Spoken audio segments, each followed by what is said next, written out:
ഇപ്പോൾ കഥാസാഗരം തയ്യാറാക്കി അവതരിപ്പിക്കുന്നത് ബോണി ജെ ബേസിൽ.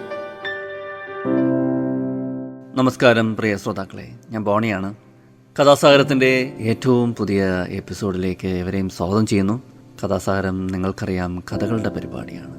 ഓരോ എപ്പിസോഡിലും ഓരോ കഥ കേൾക്കാം. നാടോടി കഥകളും മുത്തച്ഛി കഥകളും ഇതിഹാസ കഥകളും പുരാണങ്ങളും ഐതിഹ്യങ്ങളും എല്ലാം ഈ പരിപാടിയിലൂടെ കടന്നു വരുന്നു. കഥ മാത്രമല്ല കേട്ടോ, കുറച്ച് വർത്തമാനമൊക്കെ അവസാനമുണ്ട്. അപ്പോൾ ഇന്ന് ഞാൻ പറയാൻ പോകുന്ന കഥയെന്ന് പറയുന്നത് നേരിൻ്റെയും നിറവിൻ്റെയും കഥകൾ KS രാമൻ എഴുതിയ ഒരു പുസ്തകമുണ്ട്. അതിൽ നിന്നെടുത്ത ഒരു കഥയാണ്. അപ്പോൾ നമുക്ക് കഥയിലോട്ട് കിടക്കാം.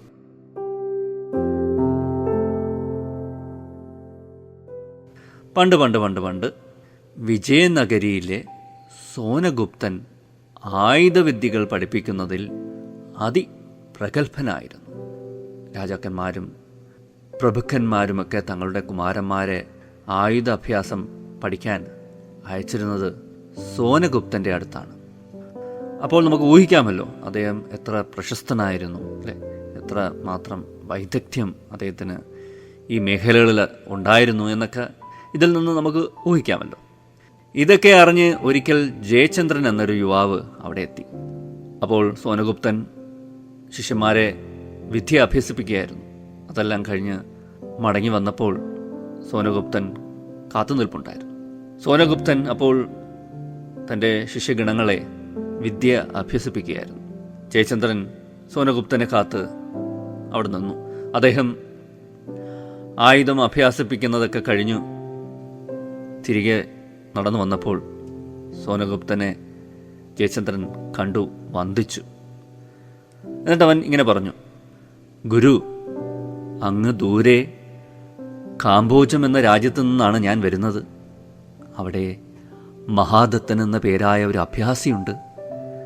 അദ്ദേഹത്തിൻ്റെ കീഴിൽ ആയുധവിദ്യ അഭ്യസിക്കുകയായിരുന്നു ഞാൻ. അതിനിടയിലാണ് അങ്ങയെക്കുറിച്ച് അറിയാനിട വന്നത്. എന്നെ ശിഷ്യനായി സ്വീകരിച്ച് അഭ്യാസങ്ങൾ പഠിപ്പിക്കാൻ ദയവുണ്ടാകണം. സോനഗുപ്തൻ ജയചന്ദ്രനെ അടിമുടിയൊന്ന് നോക്കി. എന്നിട്ട് ഇതിന് മറുപടി പറഞ്ഞു: നമുക്കതിനെക്കുറിച്ച് പിന്നീട് ആലോചിക്കാം. ഇപ്പോൾ എൻ്റെ കൂടെ വരൂ. ജയചന്ദ്രൻ അനുസരിച്ചു.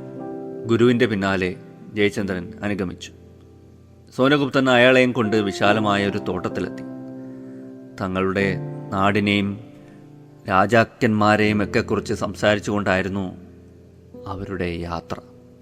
പെട്ടെന്നാണ് ചെറിയ 2 മാനുകൾ ആ വഴിയിലൂടെ വന്നത്. മാനുകൾ അവരുടെ അനക്കം കേട്ടതും പെട്ടെന്ന് നിശ്ചലമായി. ചെവികൾ രണ്ടും കൂർപ്പിച്ച് 2 മനുഷ്യർ തങ്ങളുടെ മുന്നിൽ നിൽക്കുന്നത് കണ്ട് പേടിച്ച് വരേണ്ട മാനുകൾ ഓടാൻ തുടങ്ങി. അത് കണ്ട് സോനഗുപ്തൻ പറഞ്ഞു: ഹായ്, എന്ത് ഭംഗിയുള്ള മാനുകൾ! അവയെ കിട്ടിയിരുന്നെങ്കിൽ എന്ത് രസമായിരുന്നു. അതെത്ര നിസ്സാരം, ഞാൻ അവയെ ഇപ്പോൾ തന്നെ പിടിച്ചുകൊണ്ടുവരാം, ജയചന്ദ്രൻ പറഞ്ഞു. എന്നിട്ടവൻ മാനുകളുടെ പിന്നാലെ ഓടി. ജയചന്ദ്രൻ തൊട്ടടുത്തെത്തിയപ്പോൾ മാനുകൾ 2 വഴിക്ക് തിരിഞ്ഞ് ഓടാൻ തുടങ്ങി. ജയചന്ദ്രൻ പെട്ടെന്ന് നിന്നു. ആകെ ഒരു ആശയക്കുഴപ്പം. ഏത് മാനിൻ്റെ പിന്നാലെ പോകും? അവൻ സംശയിച്ചു. എന്നിട്ട് വലതു ഭാഗത്തേക്ക് ഓടിയ മാനിനെ അല്പദൂരം പിന്തുടർന്നു. പക്ഷേ അതിനെ കിട്ടുമെന്ന് തോന്നിയില്ല. അതുകൊണ്ട് ഇടതുവശത്തേക്ക് ഓടിയ മാനിനെ പിടിക്കാൻ ഓടി. എന്നാൽ അപ്പോഴേക്കും അത് വളരെ ദൂരെ എത്തിക്കഴിഞ്ഞിരുന്നു. വെറും കൈയുമായി തിരികെ എത്തിയ ജയചന്ദ്രനെ നോക്കി ഗുരു പുഞ്ചിരിയോടെ പറഞ്ഞു: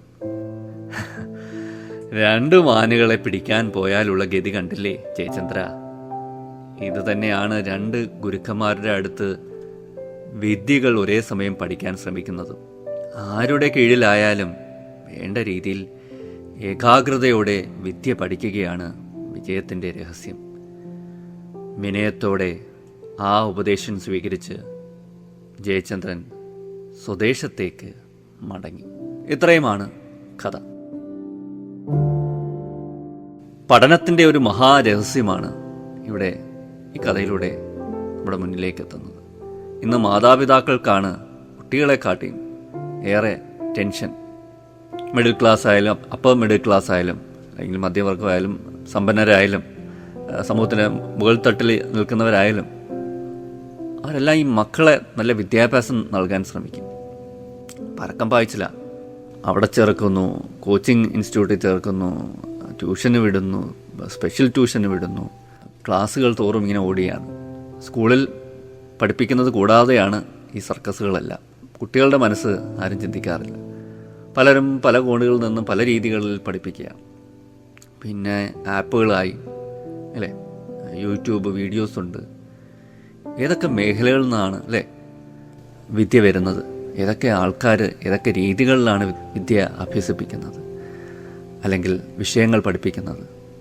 കുട്ടികളും ഇത്തരം ഒരു ആശങ്കയിലും ആശയക്കുഴപ്പത്തിലും ഒക്കെ കടന്നു പോകുന്നുണ്ട്. നാം അറിയുന്നില്ലെന്ന് മാത്രം. പലപ്പോഴും പല വിഷയങ്ങളിൽ ശ്രദ്ധ കേന്ദ്രീകരിക്കേണ്ട ഒരവസ്ഥയാണ് സ്കൂളിൽ പഠിക്കുമ്പോൾ. 10 വരെ ഒട്ടേറെ വിഷയങ്ങൾ നമ്മൾ ഒരുമിച്ച് ശ്രദ്ധ കേന്ദ്രീകരിക്കണം. എല്ലാത്തിലും മികവ് കാണിക്കുന്നവരാണ് മികച്ച റാങ്കുകൾ കരസ്ഥമാക്കുന്നത്. അവിടെയും അങ്ങനെയാണ്. കുറച്ച് മുതിരുമ്പോൾ കോളേജിലൊക്കെ എത്തുമ്പോൾ നമുക്ക് സ്പെഷ്യലൈസേഷനിലോട്ട് കിടക്കാം. ഏത് വിഷയമാണോ താല്പര്യം അതിൽ കൂടുതൽ പഠിക്കാൻ നമ്മൾ ശ്രമിക്കും. ഇത് പഠനത്തിൻ്റെ കാര്യമാണ്. നമ്മൾ വിദ്യാഭ്യാസത്തിന് കുറേ പണ്ട് മുതലേ പിന്തുടരുന്ന ചില ചിട്ടകളും രീതികളും ഒക്കെ ഇപ്പോഴും പിന്തുടരുകയാണ്. ഇപ്പോൾ ആധുനിക സൗകര്യങ്ങളൊക്കെ കൂടി സാങ്കേതിക വിദ്യയുടെ ഒരു പിന്തുണയൊക്കെയും പിൻബലവും ഒക്കെ നമുക്ക് ഇപ്പോൾ പഠനത്തിലുണ്ട്, ഏറെയുണ്ട്. പണ്ട് പഠിച്ചിരുന്ന കണക്കല്ല. പണ്ട് ടെക്സ്റ്റ് ബുക്കിലും അല്ലെങ്കിൽ അധ്യാപകരുടെ അധരങ്ങളിൽ നിന്ന് വീഴുന്ന വാക്കുകൾ നമ്മൾ ശ്രവിക്കുകയും അത് ഗ്രഹിച്ച് ഒക്കെ നമ്മൾ പഠിച്ചിരുന്ന ഒരു കാലമുണ്ടായിരുന്നു. അല്ലെങ്കിൽ ബോർഡിൽ എഴുതി അല്ലെങ്കിൽ വരച്ച് ഒക്കെ കാണിച്ച് നമ്മൾ അതിൽ നിന്നൊക്കെ കാര്യങ്ങൾ മനസ്സിലാക്കിയ ഒരു കാലമുണ്ടായിരുന്നു. അല്ലെങ്കിൽ നമുക്ക് തന്നിരുന്ന ടെക്സ്റ്റ് ബുക്കിൽ നിന്ന് പഠിച്ചിരുന്ന ഒരു കാലം. ഇന്ന് ഒട്ടേറെ രീതികളിൽ നമുക്ക് പഠിക്കാം. പഠനം വളരെ വളരെ വൈവിധ്യമാണ്. ഒട്ടേറെ മേഖലകളിൽ നിന്ന് നമുക്ക് കാര്യങ്ങൾ ഗ്രഹിക്കാനും സാംശീകരിക്കാനും ഒക്കെ സാധിക്കുന്നുണ്ട്. ഒരു ഘട്ടം കഴിഞ്ഞാൽ പിന്നെ നമുക്ക് പഠിക്കേണ്ട വിഷയങ്ങൾ, ഞാനിപ്പോൾ അധ്യാപകരുടെ കാര്യങ്ങൾ പറഞ്ഞില്ലേ, പല സ്ഥലത്തും നമ്മൾ പഠിക്കുന്ന ഒരു വിഷയം തന്നെ, അതിൻ്റെ ഒരു കൺഫ്യൂഷനൊക്കെ കുട്ടികൾക്കുണ്ടാവാറുണ്ട്. പക്ഷെ പിന്നെ വളർന്ന് വരുമ്പോൾ കോളേജിലൊക്കെ എത്തുമ്പോൾ പിന്നെ ഏതെങ്കിലും വിഷയം കറക്റ്റായിട്ട് നമ്മൾ തിരഞ്ഞെടുക്കുകയും അതിനെ കേന്ദ്രീകരിച്ച് അതിൽ സ്പെഷ്യലൈസ് ചെയ്യാനും അതിൽ ഉന്നത പഠനങ്ങളിലേക്ക് പോകാനും അതിൽ വൈദഗ്ധ്യം നേടാനും ഒക്കെ ശ്രമിക്കുന്നത് നല്ലതായിരിക്കും. ഒരേ സമയം പല പല വിഷയങ്ങളിലോട്ടൊക്കെ കിടക്കുന്നത് പിന്നെയും ഒട്ടേറെ പ്രശ്നങ്ങളുണ്ടാക്കും. അപ്പോൾ എപ്പോഴും ഈ പഠനത്തിൻ്റെ വിഷയങ്ങളുടെ കാര്യത്തിൽ ഞാനിത് സൂചിപ്പിക്കുന്നേ ഉള്ളൂ. അധ്യാപകരുടെ കാര്യം പറഞ്ഞ കണക്കിന് വിഷയങ്ങളിലും നമുക്കൊരു ഏകാഗ്രത ഉണ്ടെങ്കിൽ, അല്ലെങ്കിൽ നമ്മളെല്ലാം പഠിക്കും പക്ഷെ ഒന്നിലും വലിയ വൈദഗ്ധ്യം കാണത്തില്ല, ഏതെങ്കിലും എടുത്തിട്ട് അതിൽ വൈദഗ്ധ്യം നേടാൻ നോക്കുന്നത് നല്ലതായിരിക്കും. ഇന്നത്തെ കാലത്ത് അങ്ങനെയും കാണാറുണ്ട്. പല പല വിഷയങ്ങളിൽ ഒരേ സമയത്ത് കടന്ന് അതിൽ വൈദഗ്ധ്യം നേടാൻ ശ്രമിക്കുമ്പോൾ നമ്മളൊന്നിലും അതിവിദഗ്ധരാവുകയില്ല. നമ്മളെല്ലാത്തിലും എന്തെങ്കിലുമൊക്കെ അറിവുണ്ട് എന്നുള്ളതല്ലാതെ നമുക്ക് ഒന്നിലും അങ്ങനെ അതിവിദഗ്ധരാവുകയില്ല. അതുകൾക്ക് തന്നെയാണ് അല്ലേ നമ്മൾ കലാപരമായിട്ടുള്ള കഴിവുകൾ പരിപോഷിപ്പിക്കാൻ നമ്മൾ ശ്രമിക്കുമ്പോൾ. പലപ്പോഴും യൂത്ത് ഫെസ്റ്റിവലിന് വേണ്ടി ഇത്തരം വിക്രിയകളിലൂടെയൊക്കെ നമ്മൾ കടന്നു പോകാറുണ്ട്.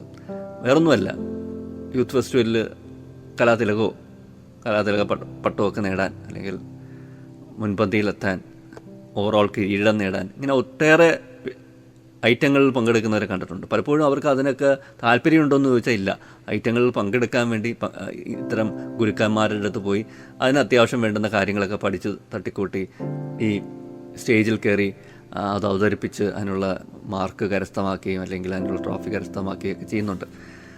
അങ്ങനെ പലരുമൊക്കെ കലാതിലകമൊക്കെ ആകുന്നുണ്ട്. അവിടെയും ഒരു വല്ലാതെ തെറ്റായ പ്രവണതയുണ്ട്. കല ഈ മാർക്ക് നേടാനും അല്ലെങ്കിൽ മീഡിയയുടെ മുമ്പിൽ ഒരു വലിയ കലാകാരനാണെന്ന് കാണിക്കാനും വേണ്ടിയിട്ടുള്ളതല്ല അല്ലേ. ഏതാണ് നമ്മുടെ യഥാർത്ഥ താല്പര്യം, ഏതാണ് നമുക്ക് യഥാർത്ഥത്തിൽ താല്പര്യമുള്ള ഒരു കലയെന്ന് പറഞ്ഞാൽ, അല്ലെങ്കിൽ എന്ത് ആകട്ടെ അതിൽ നമ്മൾ പഠിക്കുകയും അതിനെ കേന്ദ്രീകരിച്ച് അതിനെ കൂടുതൽ മനസ്സിലാക്കിയൊക്കെ ചെയ്യും. നമ്മൾ എന്തിന് ഇത്രയും കൂടുതൽ ഐറ്റങ്ങളിൽ പങ്കെടുക്കണം എന്നൊക്കെ ഉള്ള ഒരു ചോദ്യം ഉണ്ടാകുന്നുണ്ട്. എന്തിന് ഇതൊരു മത്സരബുദ്ധിയോടെ കാണണം? നമുക്കിഷ്ടമുള്ളതിനകത്ത് നമ്മൾ അവതരിപ്പിക്കുകയും അതിൽ ഒരു മികവ് തെളിയിക്കുകയും അതിൽ കൂടുതൽ പ്രാവീണ്യം തെളിയിക്കാനും ഒക്കെ നമ്മൾ ശ്രമിക്കേണ്ടത്. അങ്ങനെയൊക്കെ ചില ചോദ്യങ്ങളൊക്കെ ചോദിക്കാൻ ഈ കഥ വായിച്ചപ്പോൾ എനിക്ക് തോന്നുന്നുണ്ട്.